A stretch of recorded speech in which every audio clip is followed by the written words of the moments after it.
ከዮዲት ጉዲት እስከ ጅግጅጋ በኢትዮጵያ ኦርቶዶክስ ቤተክርስቲያን ላይ የደረሰ ጉዳት።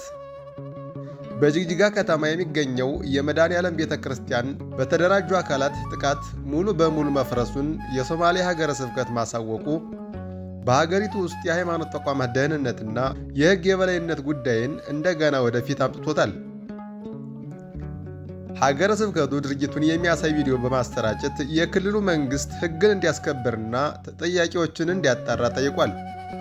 ይህ ክስተት እውነት ከሆነ አንድ ሕንፃ መፍረሱ ብቻ አይደለም፣ ለአንድ ማህበረሰብ የእምነት፣ የታሪክ፣ የትውልድ ትውስታና የማንነት ምልከታ የሆነ ቦታ ሲወድም ቁሳዊ ጉዳት ከሚታየው በላይ ይሆናል።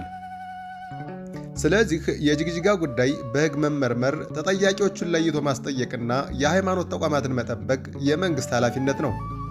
ይሁን እንጂ የዛሬውን ክስተት ለመረዳት የኢትዮጵያን ረጅም የሃይማኖትና የቅርስ ታሪክ መመልከት ያስፈልጋል። በዘመናት ውስጥ ቤተ ክርስቲያናትና ገዳማት በጦርነት፣ በፖለቲካዊ ግጭት፣ በወረራና በማኅበራዊ ብጥብጥ የተነሳ ጉዳት ደርሶባቸዋል። የዮዲት ጉዲት ታሪክ ከኢትዮጵያ የቤተ ክርስቲያን የጥፋት ታሪኮች መካከል በብዙ የታሪክ ትረካዎች የሚጠቀስ ነው። ስለ ዮዲት ጉዲት የሚገኙ መረጃዎች ግን ሁሉም አንድ አይነት አይደሉም። የተለያዩ የቃል ትውፊቶችና የኋለኛው ዘመን የታሪክ ትርክቶች አሉ። በተለምዶ ግን የዮዲት ጉዲት አክሱምንና በዙሪያዋ ያሉ ቤተ ክርስቲያናትንና ሐውልቶችን አውድማለች ተብሎ ይነገራል። አንዳንድ የታሪክ ምንጮች በዚያን ዘመን የአክሱም የፖለቲካና የባህል ሥርዓት ከፍተኛ ውድቀት እንዳጋጠመው ይገልጻሉ። የክርስቲያን ተቋማትና ቅርሶች ከጦርነቱ ጉዳት ነፃ አልነበሩም። ነገር ግን እዚህ አንድ ጥያቄ ያስፈልጋል። የዮዲት ጉዲትን ስለሚመለከቱ ትረካዎች አንዳንዶች ከብዙ መቶ ዓመታት በኋላ በተሰነዱ ምንጮች ላይ የተመሰረቱ ስለሆኑ የሚነገሩትን ሁሉ እንደ ቀጥተኛ የዘመኑ ሰነድ መውሰድ አይገባም። የታሪክ ምሁራን ስለ ዮዲት ጉዲት ማንነት፣ ዘመንና ድርጊቶች እስከዛሬ እየተከራከሩ ይገኛሉ። ከ16ኛው መቶ ክፍለ ዘመን የአህመድ ኢብን ኢብራሂም ከ1520ዎቹ ጀምሮ የአዳል ሱልጣኔቶች ኃይል በአህመድ ግራኝ መሪነት ወደ ክርስቲያኑ ኢትዮጵያ ክፍሎች ገቡ። ጦርነቱ በፖለቲካዊና በሃይማኖታዊ ግጭቶች የተደባለቀ ነበር። በዚያ ዘመን ብዙ ከተሞች፣ ቤተ ክርስቲያናት፣ ገዳማትና የባህል ሀብቶች ተዘርፏል፣ ተቃጥለዋልም። ለምሳሌ በጣና ሐይቅ አካባቢ የነበሩት አንዳንድ ገዳማት ከጥቃት ለመዳን መጻሕፍትንና ሌሎች ቅርሶችን በደሴቶች ላይ ወዳሉ ገዳማት እንዳሸሹ ምሁራዊ ጥናቶች ያሳያሉ። ከዚያም በተቃራኒው ከሐይቁ ዳር ያሉ አንዳንድ ቤተ ክርስቲያናት ተዘርፈውና ተቃጥለው ነበር። የገሊላ ገዳም የኢየሱስ ቤተ ክርስቲያንም በ1537 ዓ.ም በግራኝ ኃይሎች መቃጠሉ ተዘግቧል። እንዲሁም በአክሱም የነበረችው ቤተ ክርስቲያን በ16ኛው መቶ ክፍለ ዘመን በግራኝ ዘመቻ መጎዳቷን የሚገልጽ ታሪካዊ ማጣቀሻዎች አሉ። ይህ ማለት ግን የዚያን ዘመን ጦርነት ሙሉ በሙሉ የአንድ ሃይማኖት ሰዎች በሌላ ሃይማኖት ላይ ያደረጉት ጦርነት ብቻ ነበር ብሎ መግለጽ ቀላል አድርጎ ታሪኩን ማቅረብ ነው።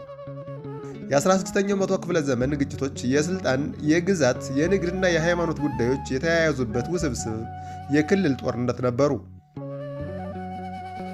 ቤተ ክርስቲያን ለምን የጥቃት ኢላማ ሆነች? በጦርነት ወቅት ቤተ ክርስቲያን የእምነት ቦታ ብቻ አልነበረችም።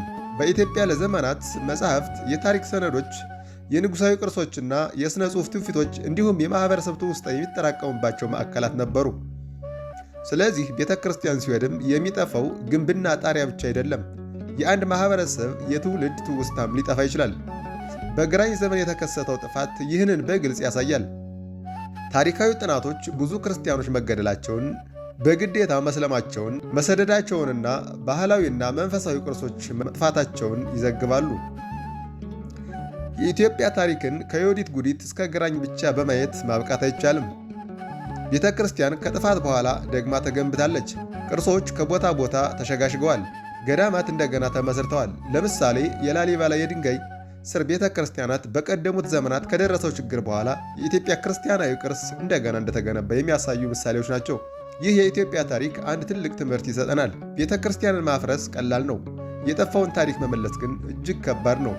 ስለዚህ ዛሬ የጅግጅጋውን ክስተት ከታሪክ ጋር ስናገናኘው ዋናው ጥያቄ የትኛው ሕዝብ ነው፣ የትኛው ሃይማኖት ነው የሚለው ብቻ መሆን የለበትም። ዋናው ጥያቄ የአንድ ሰው የእምነት ቦታ ለምን በጥቃት ይወድማል፣ ተጠያቂዎቹስ ለምን በሕግ አይጠየቁም የሚለው ነው።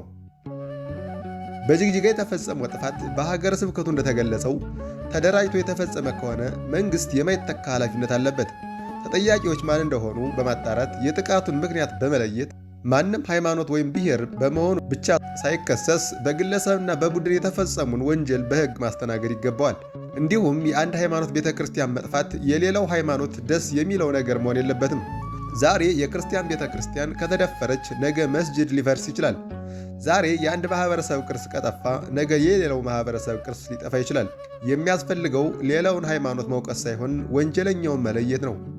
የሚያስፈልገው ታሪክን ለጥላቻ መጠቀም ሳይሆን ታሪክን በማጥናት የዛሬውን ትውልድ ከተመሳሳይ ስህተት ማዳን ነው።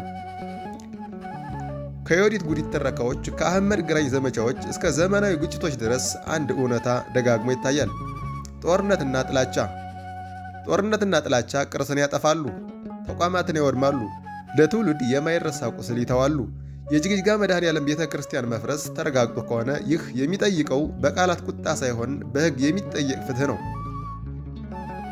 የፈረሰው ሕንፃ እንደገና ሊገነባ ይችላል። የጠፋው እምነት፣ የተሰበረው የአብሮነት ስሜትና የተጎዳ የሀገር ትውስታ ግን በቀላሉ አይመለስም። ስለዚህ የዛሬው ትውልድ ከትናንት ነው መማር አለበት። የዮዲት ጉዲትንና የግራኝ ዘመንን ታሪክ ለጥላቻ ሳይሆን ለትምህርት እንጠቀምበት። ቤተ ክርስቲያን፣ መስጅድ፣ ገዳማትና ማንኛውም የሃይማኖት ቦታ የሰዎች የእምነትና የቅርስ ቦታ ነው። እግዚአብሔር ለኢትዮጵያ ሰላምን፣ ለሕዝቦቿ አብሮነትን ይስጥ።